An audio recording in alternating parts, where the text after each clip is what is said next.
এটি হচ্ছে সাউন্ডকোরের একটি TWS। আজকের ভিডিওতে বলার চেষ্টা করব কেমন ছিল এটার ইউজার এক্সপিরিয়েন্স এবং এটা সম্পর্কে বিস্তারিত। আমি এটি নিয়েছিলাম অ্যামাজন থেকে। এটির প্রাইস ছিল 300 রিয়ালের কাছাকাছি। চাইলে অ্যামাজন থেকে নিয়ে নিতে পারেন। চলুন দেখি এটার কার্টুনে কি রয়েছে। এখানে রয়েছে ছোট্ট একটি কেবল, যেটি মূলত USB 2 টাইপ সি। তাছাড়া এটিতে আরো রয়েছে ওয়্যারলেস চার্জিং সিস্টেম। এখানে আরো দেওয়া হয়েছে এক্সট্রা কিছু রাবার, যেগুলো আসলে যার যার পছন্দ অনুযায়ী সে ব্যবহার করতে পারবে। কথা বলা যাক এটার ডিজাইন নিয়ে। দেখতে অসাধারণ, একদম ছোট্ট একটি ডিভাইস যেটি আপনি চাইলে হাতের মুঠোয় রেখে দিতে পারবেন। এখানে দেওয়া হয়েছে টাইপ সি পোর্ট চার্জ করার জন্য। সামনের দিকে রয়েছে ছোট্ট 3টি LED ইন্ডিকেটর। এগুলো দেখে বুঝে নেওয়া যায় ব্যাটারির স্ট্যাটাস এবং চার্জিং স্ট্যাটাস।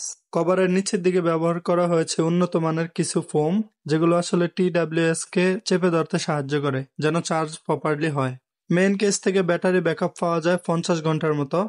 ইয়ারবাডস গুলো থেকে ব্যাটারি ব্যাকআপ পাওয়া যাবে প্রায় 10 ঘন্টার মতো। আর এগুলোতে ব্যবহার করা হয়েছে তিনটি করে 6টি মাইক্রোফোন, যেগুলো আসলে কল করার সময় নয়েজ ক্যান্সেলিং খুব ভালো করতে পারে। তাছাড়া ওয়াটারপ্রুফ হওয়ার কারণে নষ্ট হয়ে যাওয়ার চান্স অনেকটাই কমে যায়। ইয়ারবাডস গুলো 10 মিনিট চার্জ করলে 4 ঘন্টা প্লে টাইম পাওয়া যায়। ব্যাটারি ব্যাকআপ বলা যায় তুলনামূলকভাবে অনেক ভালো। ঠিক এখানে রয়েছে টাচ সেন্সর, যেটি দিয়ে ভলিউম আপ ডাউন এবং মিউজিক পজ সব কাজগুলো এখান থেকে করা যায়। দুইটার ডিজাইন প্রায় সেম। এটার কিছু খারাপ দিকও রয়েছে, ভিডিওর শেষে তা বলার চেষ্টা করব। এই চার্জিং কেজে দেওয়া হয়েছে ফাস্ট চার্জিং সিস্টেম। এটিকে চার্জ করতে 2 ঘন্টার মতো সময় লাগে কেবল চার্জের মাধ্যমে। এটিকে একবার চার্জ করলে একটানা 3 থেকে 4 দিন ব্যাটারি ব্যাকআপ পাওয়া যায়। এটির মাঝামাঝি রয়েছে একটি রিসেট বাটন, প্রয়োজন অনুসারে এটিকে রিসেট করা যায়। ইউজার ম্যানুয়ালে একটি কিউআর কোড রয়েছে, যেটি স্ক্যান করার ফলে একটি অ্যাপ্লিকেশন ডাউনলোড হবে। অ্যাপ্লিকেশন থেকে করা যাবে মনের মতো কাস্টমাইজ। এটাতে দুটি খারাপ দিক রয়েছে। প্রথম হচ্ছে দুটি ইয়ারবাডস একসাথে ব্যবহার করা যাচ্ছিল না। দ্বিতীয় হচ্ছে এটার দাম।